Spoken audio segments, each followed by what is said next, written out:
Check, check, check, check.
You said, I want to watch. Do you think a pardon for his son would be a mistake? Yes, and I don't think there's any chance that President Biden is going to do that, unlike his predecessor, who pardoned all of his friends and anyone who had any access to him. And I think you see that in this case, where he kept on, and Merrick Garland kept on, a Trump-appointed U.S. attorney to investigate the president's son. If there is not an indication of the independence of the Department of Justice beyond that, I don't know what we could look for. What does that feel like, watching yourself back then, reassuring people that Biden was not going to issue a pardon for his son? Yeah, and I think that if that plea agreement and that plea deal had gone through, there would be no pardon. That was a satisfactory outcome. It had already fallen that through. Only was. Sorry? When you reacted, this was when the deal had fallen through. And I hear what you're saying. How is it going out there, my fellow world patriots? It is indeed Tuesday, December 10th, 2024. And you guys know that's one of my favorites right there. An upstanding member of Congress there, Daniel Sachs Goldman. Basically getting the rub there. Let's listen to that part again. How does it feel? Reassuring people that Biden. What we could look for. What does that feel like? What does that feel like? Does that feel like regret? What do you guys think of the looks on this guy here, huh? I was explaining to one of my co-workers here. Oh, we got my buddy Juanito's calling in now. He's giving me the text. And I got one more story I wanted to show you too as he's popping in here. This is going to be pretty interesting. But I was explaining to one of my co-workers that, this guy here, Daniel Sachs Goldman, is he made a nice contribution to the the impeachment panel, I guess you could call it. And then he was able to contribute to that impeachment panel. And then I guess that didn't work out. So he was like, yeah, I need to get more involved. So let me jump on Congress. And keep in mind, this guy is a heir to the Levi's fortune. So it makes me wonder, and you guys have heard me say over the last couple of years, like, why would this guy, take a nice cushy retirement, kind of like the opposite of what Trump's doing, I think anyway.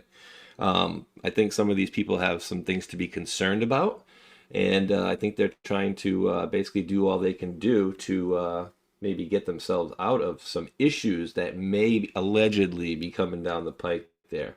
And this was interesting too. The Wheezy had sent this one over, and I'm like, I don't know what the heck's going on here. Let me see what's going on with this. So let me get this video This set up is for you. So this is my state, my home state of Rhode Island, and I know this area very well. I used to work literally 10 minutes, not even 10 minutes, about 5 minutes up the street from this very area. And I wish this annotate button would go, but it's not gonna. So here we go. at 8:57 on this Tuesday. I mean, this is a massive show of force investigation. Coventry, Rhode Island, where FBI Joint Terrorism Task Force have descended once again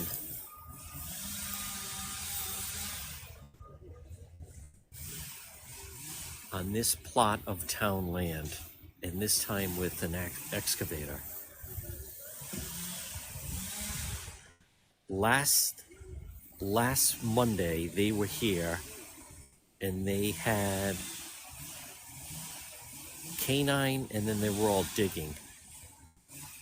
But this is a completely different scenario here. And I can't stress enough how much the whole area is blocked off. It was unusual last Monday. It's even more unusual now, a week later.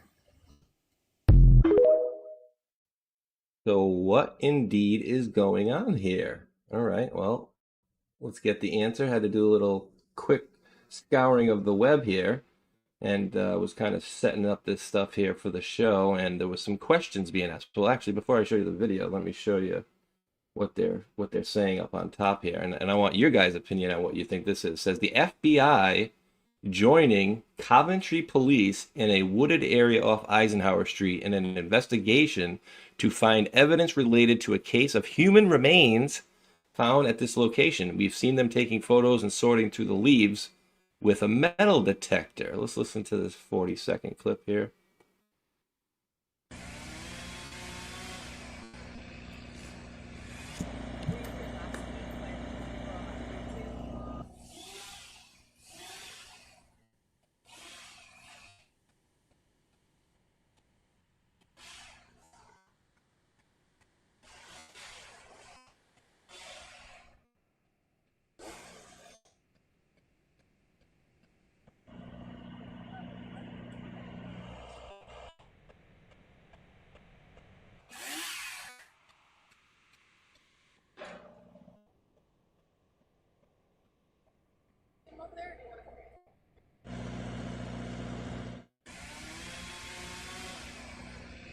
So very interesting. So what do you guys think about this here? And we're trying to get Juanito in here. Let me see, guys. I got the link I'm giving him apparently is not good on Zoom. So let me see if I can maybe make a new Zoom one. So the question is for you guys, and I'm going to look through the chat here. What do you guys take that to mean? We got the FBI in here. We got the local yokel police here, Coventry Police. It says remains, right? So I was setting up for the show, and my son said, "Doesn't really seem like it would be a dead body, right? Because they probably just send the local police to check that stuff out, right? You would think."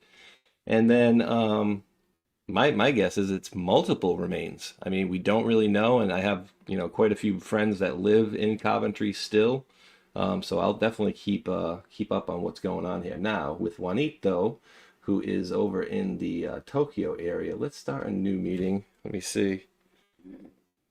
Starting. Let me see. Give me 1 second, guys. Here.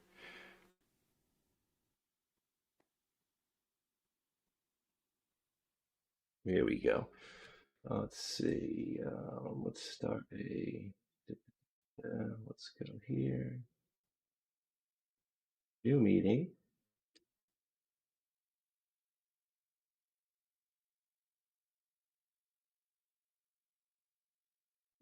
go. You know what? Let me play this little clip, one of my favorites here for you guys, so you don't have to sit here and listen to dead air. Ooh, actually, can I even play that? You know, I'm gonna play a little song for you guys. Shadow Band. Probably won't get through the whole song, but be right back with you guys.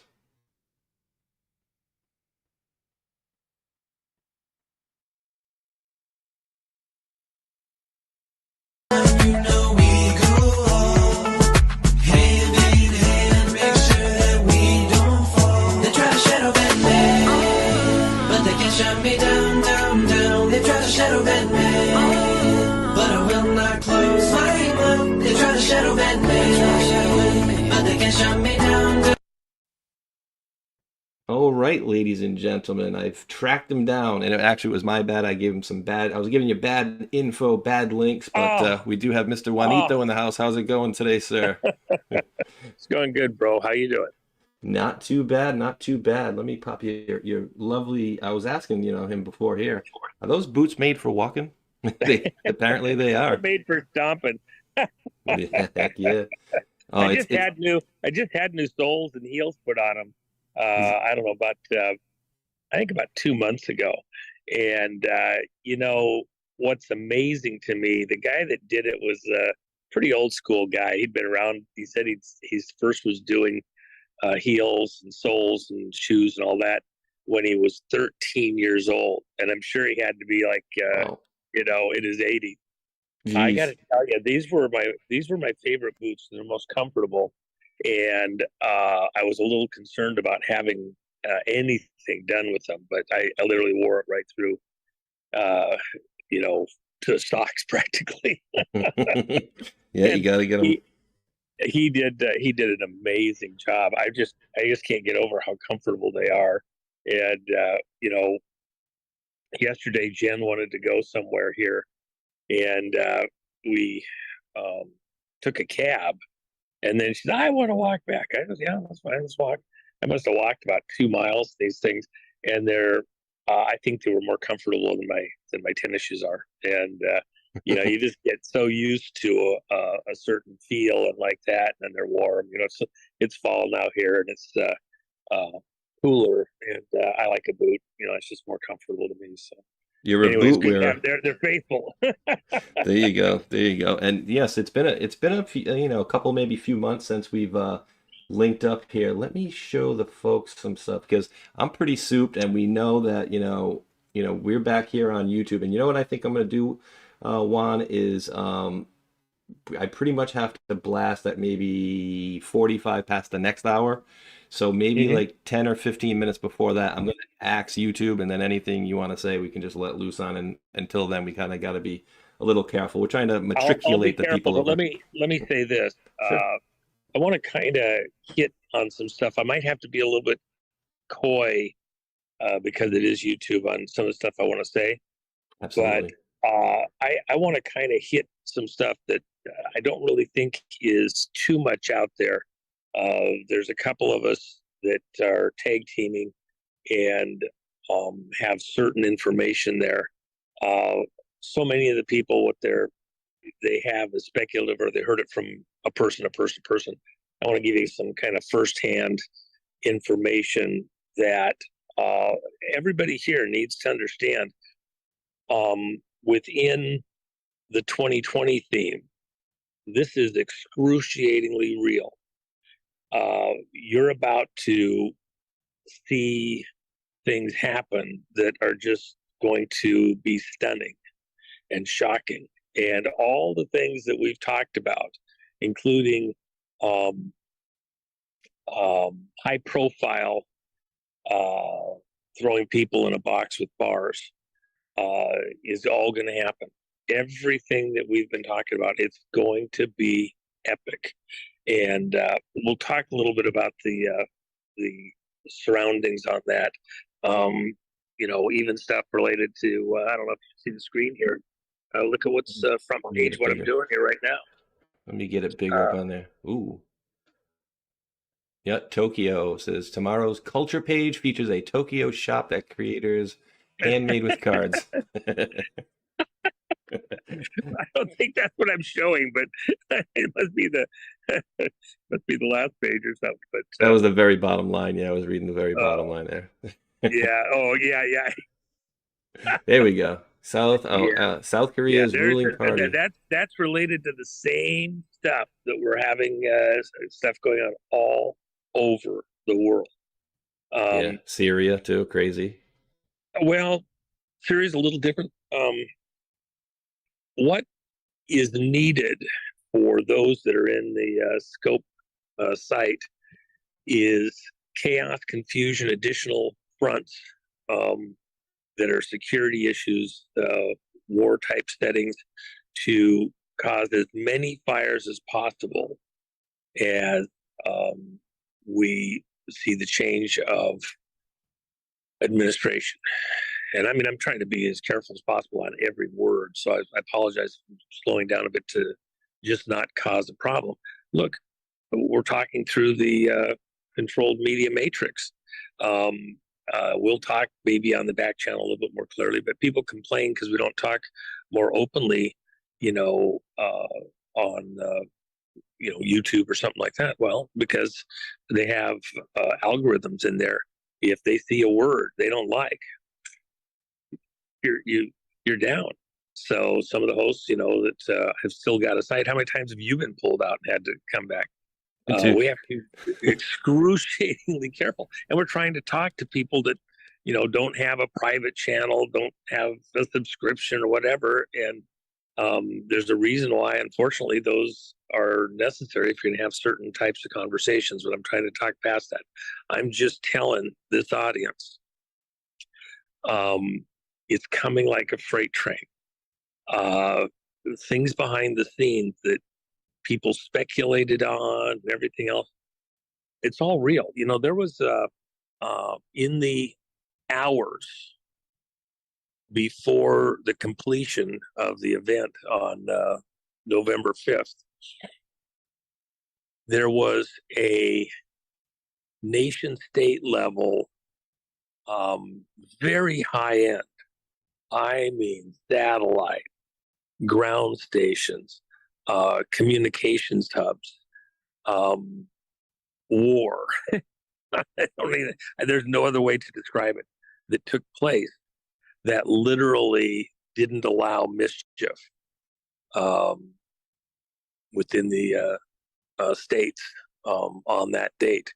A couple days before that date, certain players were in, their offices in D.C., being very smug, laughing. There was nothing you could do to stop it. Even the former president, even though he knew what was about to take place, wasn't convinced as to whether or not it would work until it was going to be a done deal, and didn't relax until late that evening that all of the assurances that was mission accomplished, that it was mission accomplished. And part of the reason I even refer to that, even the stuff going on here that I just showed you, the piece in the paper here, that whole event of the last week and a half in South Korea was all about the spring election there in South Korea, and the mischief that was played to control the outcome. A very brave action was undertaken by key people in leadership, including military personnel. South Korea is mostly run by generals. They have a civilian elected group, but then they're in a wartime condition, so it's really heavily weighted also to the generals. They did something very brave to go into the election center. You had 100 people that went to their congressional building, and 300 that went to the election center, with another 100 for security around the building while they were doing it, and got certain records that they needed. What is still in play there, the exact way that these things have been manipulated. We have the personnel that actually did it, that set the system up. We have all the records, we have everything. And I will say, one of the very, very, very wealthy people that's in the circle around Trump reviewed all of that information, talked with the engineers directly, briefed the former president on exactly what was done, and verified that yes, this is all solid information. And the reason I say all of that is, it's nation state, and while Venezuela was involved, Cuba was managing the personnel in Venezuela. China was at these locations with literally spies, engineers, operatives, directly supervising and managing what was going on, not just into the U.S., but into other countries. I've mentioned on your show previously, 72 countries now. With Georgia was 71, and then the Georgia thing was the most recent one. Had their elections tampered with externally. It's an act of war. And so what I want everybody in the audience here to kind of think about, I think because you hear about something so many times that you become a nerd to it. You're, yeah. Okay, I heard that. Until a certain sequence of events happened through the course of really the last 18 months, and especially the last about 8 or 9 months, it was somewhat speculative. There was some data information, but there was a lot of it that was speculative, and it's because of the way this operation was done. But now, with now that we have the metadata and the precise pipeline, and secured it real-time live as certain things happened, there's no speculation. We understand the virtual systems that were created and then vaporized, that made it so even when you have direct access, like what happened the other day here in a neighboring country from where I'm at,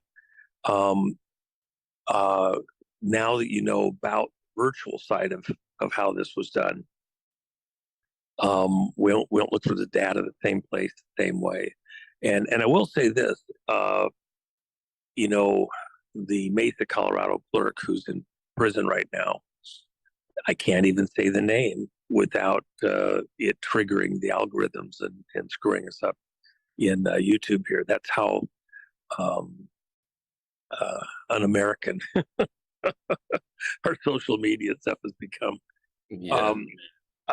But it, in large measure, was stuff that we learned there, that when we got to the right people in the right situation, stuff that we were seeing was that we had understood was going on from those records. That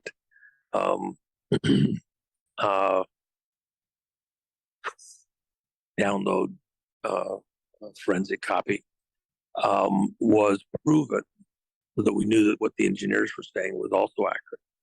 And what's going to happen as a result of this, and it can't happen until the administration change actually occurs, it will move steadily then. And even a lot of the people that are being named as the people to be the appointees in the new administration. Until they're actually in office, they can't be briefed in its entirety. And then there's a couple of people who do know this material excruciatingly well, have done the precise legwork, but to even name them as potential appointees would just draw firearms. So those will be held until the actual handoff changeover occurs, and then they will be brought in. And part of the reason I even kind of raised that is that there's a handful of people that have been truly slimed in the last several years, gone through all sorts of hell and back, and but have stayed true and didn't fold under pressure.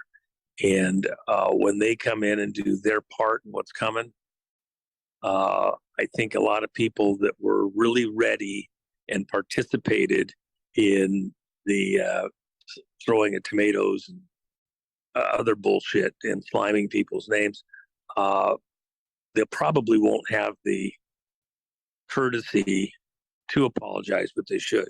And at the very least, within our community, I hope people will, when they see the actions and efforts that were done behind the scenes, even in the midst of getting, attacked and slimed, to realize that they're really on a two-front war, not only going after the bad guys and trying to point stuff out, but the good guys were throwing freaking darts and arrows at them too. And they stayed true, held their ground, powered through, real heroes. I mean, that's the thing that's the most amazing to me is how many real American heroes there are in this effort to recapture the helm of the ship of state, and without actually even a good backslap. We'll have to most of them aren't in it for money. They're not in it for fame, glory, other stuff. They're just trying to do the right thing, get it done. And we're going to have to honor those people on the far side of this that have dedicated really everything they are to this task. And I'm just telling you, I'm telling everybody in this audience, if you hear people talking bullshit, it's not going to happen. It's going to be the same thing. It's going to take years. Deep breaths. It is on. And it's beyond speculation. Not just the hardware, not just the metadata, which means the original stuff, not a copy. The original stuff got it all. Fights on.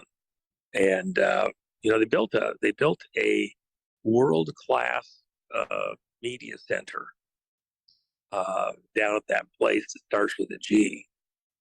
In fact, my chief of staff was one of the people that helped to build that out and was the designated liaison for much of the coordination of how it had to be built on within the industry. And so it's not like we don't know with exacting precision what's been done there and prepped out for a point in the future. You remember when Trump said under his breath, I built it for you. I built it for you. Oh my gosh, man. I built it for you, baby. It's coming like a freight train, bro. And we're seeing a lot of things like, that are indicating that point too, right? So, a lot of people, we do have a lot of people that have, battle fatigue, whatever you want to call it. And then, there's been a lot of us that's actually a great term, by the way. I think that's how much more accurate could you be than that exact term? I wish I had said it, but go ahead. I'm sorry. No, you're good. And the thing is too, it's like after we'll call it E20, everybody was expecting something, and I've gone on live streams and probably didn't need to, but I've apologized to kind of being like, I've was giving people the impression that, you know, certain things were going to be swooped in right before that day there, which I still think everything was completely our fearless leader says, central casting, right? So a lot of people were thinking that something was going to happen, and then we had to deal with this last 4 years of just, oh my goodness, people pulling out their hair left and right. But I don't know what to tell people at this point if they can't see the panic that is in the other side right now and the kind of steps that they're taking and the steps that they have taken over the last few years. Like, I mean, he was boom boomed at, you know, they tried to take him out. They basically are doing everything. They tried to put him in jail for a lot of nonsense essentially. And especially as of late, there are people just absolutely losing their cool on the other side. And then we have these appointments of people that are actually going to make a difference and actually going to do some things, which is even making the other side even more crazy at this point. And I've been a firm believer that, you know, I think what happened on E20 was exactly how it was supposed to be. Not that we wanted it to be like that, but sometimes, you know, like my pinned post on X says, sometimes, and I totally made this saying up myself. Wink, wink, nudge, nudge. I didn't get it from any team at all.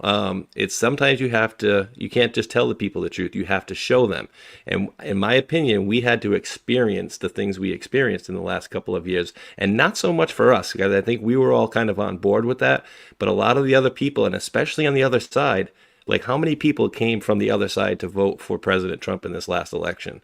Like, that alone right there shows you that the whole grasp of the main public are starting to see what's going on, and to the point where they said, yeah, I think we're ready for a change here, because certain things you would discuss a few years ago would just be like, no, that's absolute nonsense. But when you say them now, it's like, well, people are starting to be more receptive to it, and I don't think we could do the big, whatever you want to call it, the big reveal until that point had been reached. And I think we're well on that road right now. And so I think we're where we're supposed to be, as painful as some of this was. And I think it had to be that way, Juan. Well, you know, I've talked to this audience before about the fact that you have to have 80+%.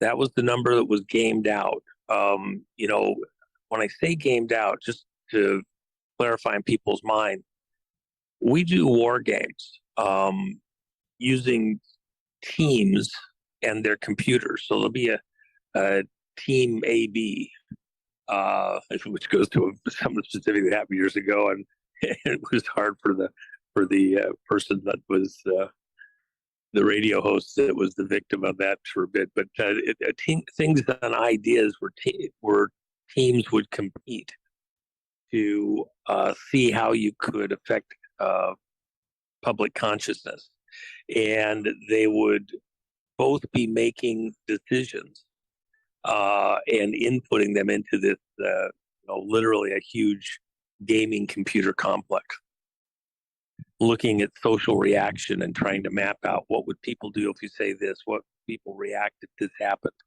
and wargaming to reach a particular conclusion. And these are pretty complex. They even do it, as though there was an alien invasion. Even one of the ones, was what if the alien invasion didn't come from above the earth, it came from in the earth, or a certain location on the earth, or the ocean. They've been hiding. They woke up. They whatever. So they game it out, and it sounds frivolous, but you've got an enemy might come up with a disruptive technology that you hadn't even really dreamed of, or if you did dream of it, you didn't believe it was actually possible yet. So if an enemy shows up with an alien disruptive technology or theme, how do you fight against that with what you have? That you have on the shelf. And one of the things that's critical is the public opinion and numbers, because the public can be herded with information, and then who's breaking the information? Do you have to take control of the news feed, if you will, so that an enemy can't use the news feed against you even though they're just reporting the news, they're reporting it with a certain cant or a certain fervor, creating even more uh, uh, fear, terror, disruption, whatever. And you could hurt a public to do exactly the wrong thing for all the right reasons. So this wargaming is pretty comprehensive. We've been doing it for a very long time, and with computers to augment the teams, it's still human, but aided with AI, the speed that things are done. In fact, they have to slow down some of the processes to go at a human speed to game out things that might only take hours or minutes, and it might take a week or two to game through all of the actions, reactions to see more clearly what caused what and how it would happen, and use the AI suggestions, etc. But with that in mind, in the gaming, as you get closer and closer to a number just above 80%, the ability to cause a population to go into some kind of civil war goes down near to zero. As close as you can, the gains are minuscule from that point on, because so many people are so locked in certain paradigms that it's hard to move them off them. But below that number, the opportunity to have something go from civil unrest to civil war gets higher the further you move away from 80+%. At the end of the day, while we're fighting this war to regain control of the helm of the ship of state, you can't crash the ship into the reef or sink it or blow it up before you get there. The whole point is to save life and to save functionality. And in fact, if the ship of state goes dead in the water, now you can't even steer it. You don't have, if you're coasting, but you have some forward momentum, you still have to have a certain hull speed to have steerage. So if you drop below that hull speed, because you might be in a current, and the current, I had one of my boats a while back, I was in a current that was about 4 knots moving along a shoreline, and I was going with the current. So in order to have steerage, I had to maintain about 6.5 knots. And now I could steer in that stream. I was going faster than the water was going under me. Below that, over the ground, you have sonar that reads how fast you're traveling over the ground on the seafloor, and you see currents like that. And so your over the ground speed would have to be about 6.5 knots to have safe steerage for a couple 100-ton vessel, in that stream. And it's the ship of states the same way.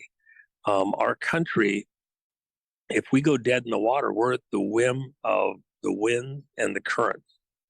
And if you've got a big ship, it's like a sail, and a wind over the surface can really push you around. And then a current or a tide can also really push you around, and you can be in danger very, very, very quickly. So our ship of state has to still be able to do business. People still need to be able to go to the gas station, get gas, grocery store, get groceries. If there's issues come up, it may be disruptive, but it doesn't stop you from being able to do basic functions as a people.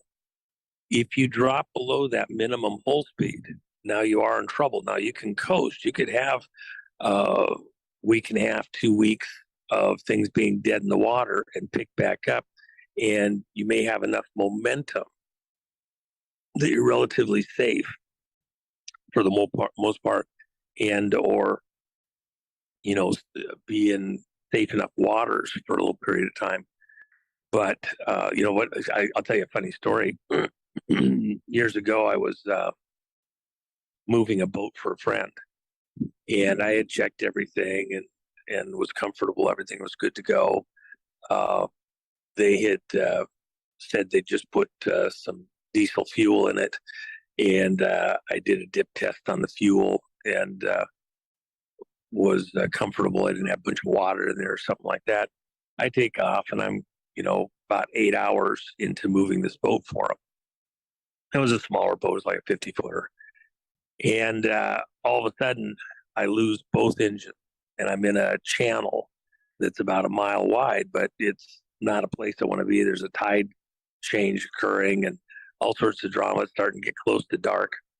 And I'm trying to figure out what in the world has just happened. And it turns out that the way they had things set in the boat was to only draw fuel off of one tank. And so I figured it out. It took me about 5 minutes.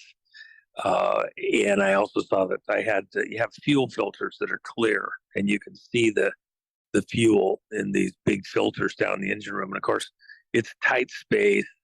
I'm not a little guy, and I had to go down there, pull the fuel filters off, clean them out, and put them back in at warp speed, and then reprime everything. And these were older style engines where they weren't self-priming, so I had to hand pump a little primer on top of the engine. I had to find it and then do it. And so I'm getting closer and closer to the shoreline, and I'm looking at the manual. Turn to page 56 to find the location of the priming pump. With my flashlight down there in the middle of nowhere, and feeling around up on top of the engine to find this priming pump. And then he had to turn a certain thing to a certain position before it would work as a primer. It took me a little bit to figure that out. So I'm all by myself. I can't see anything about what's going on outside the boat. I know I'm getting closer to this shoreline, and he just had the props redone and the shaft. Everything's perfect.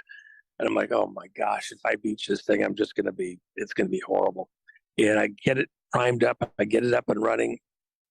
I get one engine running, and I move out of danger. I mean, I'm like down to 50 feet, one boat length from where I'm going to hit rocks and crap. It's just going to be horrible. And I got that thing started. I moved it out. I couldn't get the second engine started immediately. And I was working at it to get it sorted out.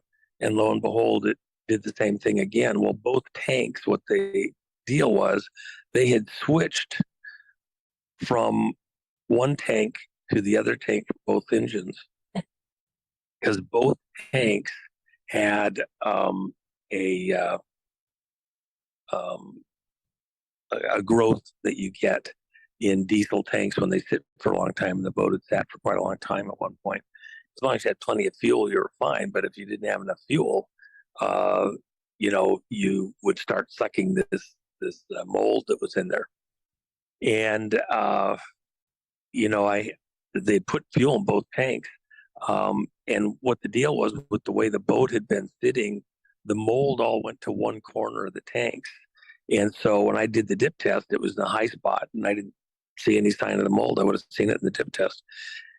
So I lost, that one engine I had to do the whole process again. At least I knew how to do it. And I kept working the problem until I got adequate to get out into a deeper water spot. And then rather than taking a chance, because I had insurance, I had a harbor assist get me to port, because I didn't want it to do it again. And then I'm around a bunch of other expensive boats and have a problem and it become, unreliable. But the point of all of that is, when you're talking about the ship of state, there's so many things that you look for, you plan for, you try to be diligent about, and something that, maybe you don't understand the whole history. You don't know all the little minutia of what's occurred behind the scenes, other places, etc., and come bite you in the ass. And fortunately, just from experience, I think most of the other people that I personally know that might have done something like that, I really can't think of anybody else that would have known all the minutia that I knew to get that out of danger at that point. Certainly not the other people involved. I think any of them, they probably would have been on the beach, turned into garbage. We're in precarious waters, precarious situation. A lot of things have never really been attacked or challenged before. And I'd use even the situation next door here from the country where I'm at. They made a decision to go for it and do what they did. The problem is they've got about 70% of the population in their corner. And so it's very dangerous. And they might lose some of that political leadership before some of these other revelations come forward that could help them. And would South Korea go into civil war? I don't believe so, but it is at a precariously lower number than the U.S. is. And we're in a zone in most of the categories that are critical that's high enough that I think we end up with some serious civil unrest, but not fall into civil war. And that's been the deciding factor all the way along, even in decisions that were made back in 2020 and 2021, that you had to just hold and let the population catch up with the information and come to grips with it. There's what we call a soak period in cars, like when they start a car cold and they do a test to see if the engine's going to be able to survive extreme conditions. I was out at Ford years ago where they do their testing for motors, and they had a 351, and they started it in a big ice box condition, and to simulate cold weather like you might have in Alaska or Michigan or someplace like that, Dakotas in the winter, whatever. And I think it was like 15 or 20 below that they started it at. And then almost immediately after the oil was circulating, I mean, like 20 or 30 seconds after they started it, they just revved it all the way up to the red line and held it there. And what was, they were trying to see what would fail and why and where it would fail. But when they did that, the thing that the engineers at that particular test anyway were looking at, because they did this a number of times where they would cool the engine down and then run it back up over a period of days. What they were actually looking at was the head gasket, because different parts of the engine heat up at different rates. And in this case, the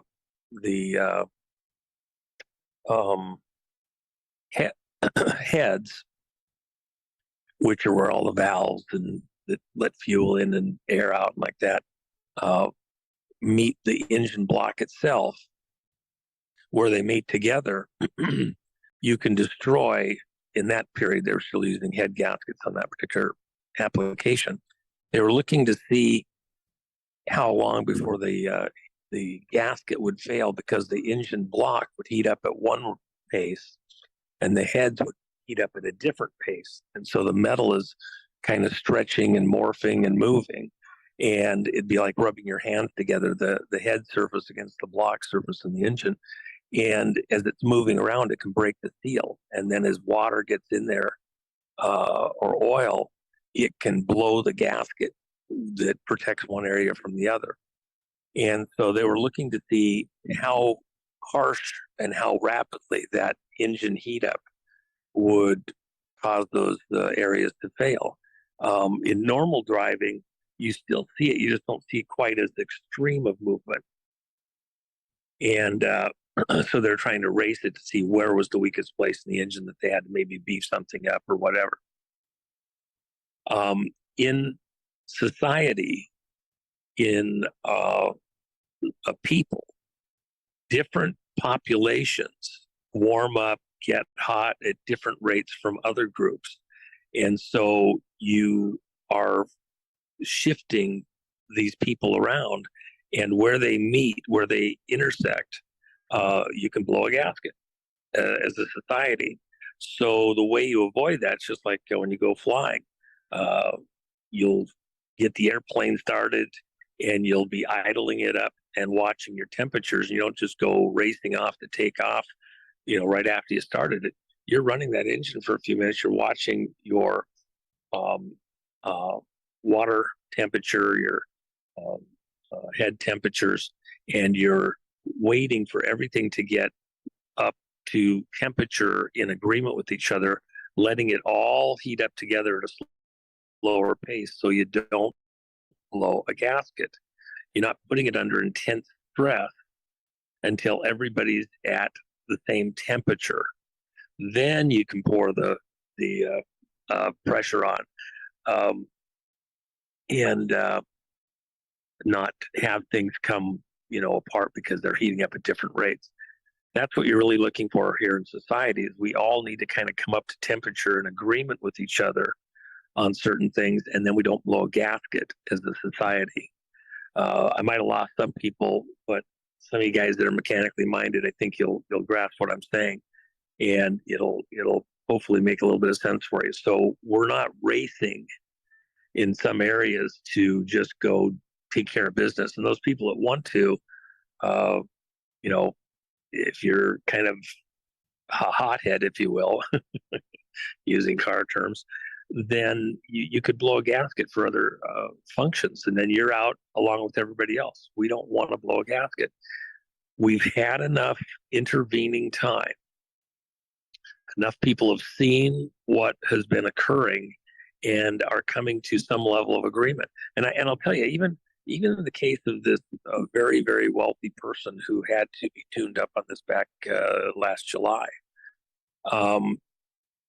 and again a little later here in October, it took a while to work through all the details and to talk to the people involved, and translators and all the other stuff, to understand with exacting precision. The allegations had been there, the speculation, whatever, but this person hadn't had full access to everything. When it did occur, it was pretty instant, and that's important because within that particular zip code of people, the interaction, and if you need something done to your car, if you have some computer issue that comes up, and you get to talk to an expert that really knows this stuff, they might not know your exact problem, but as you describe it, they can weed through and get to maybe, well, here's what I'd suggest, or here's who I'd go to. You got a person that has a lot of credibility in a lot of circles. If they tell you that what they've looked at is such and so, they have a certain earned respect and authority, maybe in various different categories. And you're more likely to trust what they say than, say, a politician or somebody that just does, media or propaganda, or, my brother-in-law told me that his friend told him blah, blah, blah. That's going to help as we get into this next phase, because it's going to help a lot of people to understand why things have to be done the way they're going to be done over the next many months and year, that otherwise might still be unwilling to engage or to go all in. You need certain spokespersons with some level of authority, contact, interaction to, say, yep, that's what happened. That's what I saw. I'm totally convinced. A lot of other people will fall in with that. And that's what we call heat soak. So when you're warming up an engine up where the fuel's going in above the piston, and you're adding the air, and then you're hitting it with a spark, and it gets super hot right in that area, But the rest of the engine down by the crank and the oil pan, stuff like that, it takes a lot longer for it to heat up. The block itself takes longer to heat up because it's got all this cooling in there. We now have an engine, a machine here in the country that's pretty uniformly heated up. We can throw the fuel to the fire now and not be in danger of blowing the engine or blowing a gasket, because we have enough people that have enough intricate knowledge of what has occurred here and the specific mechanic. They've been able to vet out that information. You're not just looking to a politician or a political band to, that may have other ulterior motives for saying what they say, or at least that would be the possibility from either side. You're now into a different realm where as you pour the fuel to the fire, the right people come forward and say, no, that's exactly what happened. I agree. I've examined it in intricate detail, and that's exactly what happened. And the side that's the part that is maybe different right now is the virtual side. Watch for that. When you hear more of the details, that'll be the word of the day that will be the thing that is no longer an intangible. It is tangible because we have the metadata and we have the actual machinery. So anyway, that's a long explanation. I hope it worked. I hope people were able to stay with that and it didn't lose them for no good reason. Not too bad. What I'm going to do here, brother, is I am going to, I was letting people know in the chat that I am going to shut down, I'm going to shut this link down on the YouTube side of things here, and just let the folks know that I was showing you guys earlier where I am. There are links in the other box. You might have to copy they want check this out. For me to be able to put clickable links in the YouTube box, they want me to, I just had to transfer ownership over to this account because I couldn't access it with my main account. Even after I've done that, it wants me to take a 6-second video of myself, take a photo of my identification, send it to them, then they got to basically verify all this stuff for me to just to put links. Hold on. I would just turn your hairy ass around, point it right at the camera. Here's the picture. See the mole? That's my identification. Stick it where the sun don't shine. That's give me it's crazy. It's absolutely crazy. So, just so everybody knows, we are on Rumble, we are on DLive and Pilled.net, the Foxhole, and places like that. So, Juan, just give me about 10 seconds. Just going to give the folks here on YouTube the benefit of an outro, which will be about 12 seconds. So, thank you guys on YouTube. Appreciate you guys, bearing in with me on this, because I have to toe that line until February 24th and 25th, where my warning and my strike will both come off, one day after each other. So then if I get a strike after that, it'll only be a warning. It won't kick me off right now. It'll kick me off for 2 weeks if I get a strike. So with that said, my God. With that said, you guys know where to find me. I hope to see you guys over there. And I don't know why most of you haven't gone over there already, but I do appreciate you guys for tuning in. Thumbs up, like, and subscribe. 12-second outro. Peace.